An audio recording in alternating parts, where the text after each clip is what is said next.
Bonjour, ravie de vous retrouver pour cette nouvelle vidéo. Et une fois n'est pas coutume, aujourd'hui je vais commencer par vous raconter une histoire. C'est l'histoire de 5 grenouilles qui se trouvent sur un nénuphar.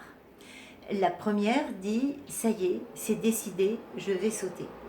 La deuxième dit « moi aussi, j'ai décidé, je saute ». La troisième, moi aussi, la quatrième, la cinquième, pareil. Alors au bout du compte, combien reste-t-il de grenouilles sur le nénuphar? Bien, peut-être vous vous en doutez, il en reste toujours 5. Parce qu'il y a une différence entre dire « je décide » et « je fais, je passe à l'action ». Entre la décision et l'action, c'est bien là que le bas blesse parfois, et ça sera le thème, le sujet de cette vidéo. Alors je vais vous conseiller un petit exercice lorsque vous voulez atteindre un objectif, un vrai objectif, un petit exercice de coaching, c'est la méthode SMART. S-M-A-R-T.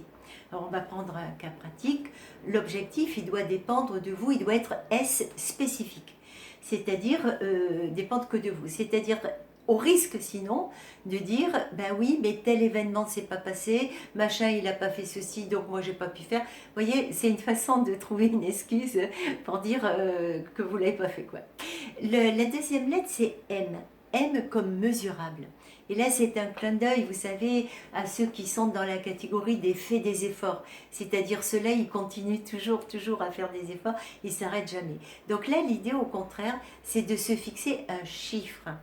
Par exemple, je vais faire un chiffre d'affaires de 10 000 euros par client. Je vais avoir 10 rendez-vous par mois. Je vais avoir 100 quelque chose. Je vais faire quelque chose comme ça. Voilà, de quantifier.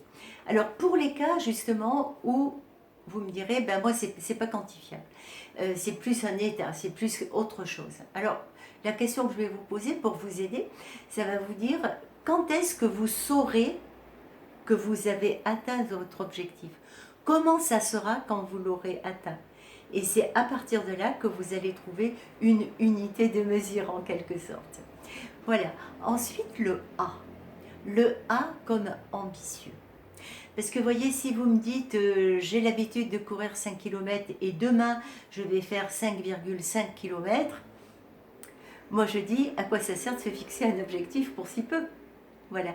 Non, pour moi, une ambition, c'est cette personne que je connais qui a lancé sa ligne de produits cosmétiques.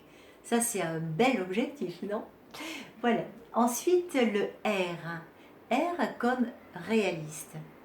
Parce que pour autant, il faut rester dans le domaine du possible. Vous voyez, si vous me dites je vais démonter la tour Eiffel en 3 jours, je m'interroge.